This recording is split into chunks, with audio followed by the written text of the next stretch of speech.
Hello, everyone. It's time for another group of 10 in our list of all-time great shockers. Today, numbers 21 through 30. We are getting close to the unveiling of the top 10, but some really good players on this list as well, led by, I guess, Tekele Cotton is the guy you can talk about. Yeah, it might be maybe the most popular defensive-oriented player in Wichita State history. I guess that's a good place to start. Two-time Valley Defensive Player of the Year. Shockers felt he was robbed to not be a third, and really a fan favorite for that and for a lot of dunks.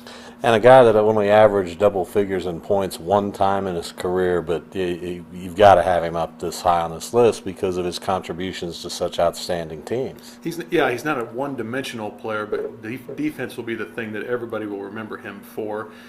Also on this list, you have a guy who can be looked at as a little bit one-dimensional, Terry Benton, who was just maybe the program's most outstanding rebounder. Wasn't a great scorer, was a decent scorer, but that's, he will be remembered for his boards. Averaged 16.3 rebounds in a season, still the record at Wichita State. Nate Bowman, another guy that was known really for his defense and his rebounding and his ability to block shots. He's at number 23 on this list, overshadowed for sure by Dave Stallworth during his era. What about John Cooper? That's an Eddie Fogler player. Young enough that you can remember.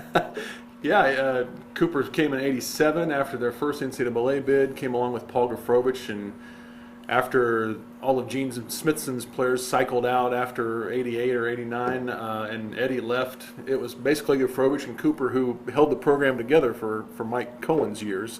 And you really enjoyed those years covering that team, I'm sure. Yeah, that was a lot of fun. I wake up in the middle of the night in a cold sweat sometimes thinking about that.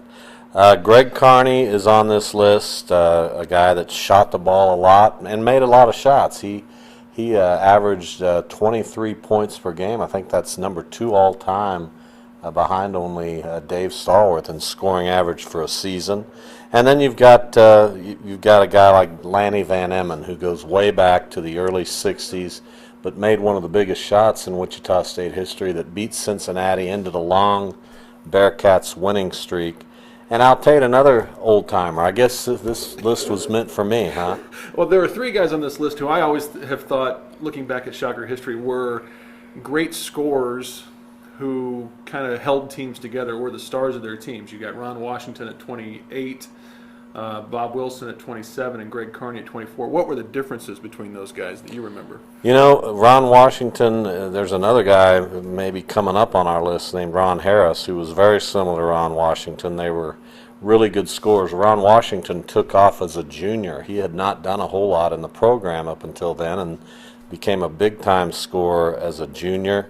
Tate, is that who you asked me about? He's Carney or Wilson or Washington. Wilson and Washington and Carney were all just prolific scorers. That's what they did best. That was their role on teams. Tate, I never saw him play, believe it or not even me saw Tate play, but from what I understand, another guy that could really score, and at 6'4", kind of sounds like he was a Tekele Cotton type of player. Scored 40 points in his senior night. I learned that today during doing my research for senior nights, Tate. So he went out on top. So you've got our list coming up on Kansas.com. It'll be in the paper on Sunday, and we'd be remiss if we didn't talk a little about Senior Day. I suppose it is at Koch Arena on Saturday. Wichita State against Illinois State. Bidding adieu to 5 seniors, but 3 in particular, Ron Baker, Fred Van Vliet, and Evan Wessel, who have had so much to do with the success of this program. This feels different than almost any other senior night I can remember, and you said you've been doing some research. This is going to be difficult for Shocker fans tomorrow. Yeah, I think so. For the players, for the fans, for their family, I think there's a real connection to, especially to those 3 seniors who've been there for their entire career. And Kirk has spearheaded coverage of this team for the last 4 or 5 years when they've gone to Final Fours and Sweet 16s and beat Kansas and lost to Kentucky for their first loss in a season. And these 2 players have been such an integral part of that. We've sold a lot of newspapers off the backs of these guys. We'd like to thank these 2 guys and Wessel quite a bit too.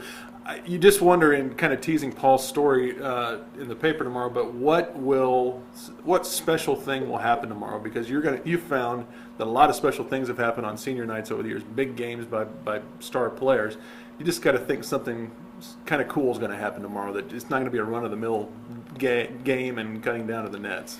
I think one thing you notice is how many minutes those guys played back in the 60s and 70s. I mean, I think once Dave Stallworth was in the game, or some of the other seniors that I looked at, they didn't come out very often, so they did put up a lot of points. There's a lot of, 20-point, 19-rebound games from Warren Armstrong and those kind of people, and I'm sure it's because they were playing, 38 minutes a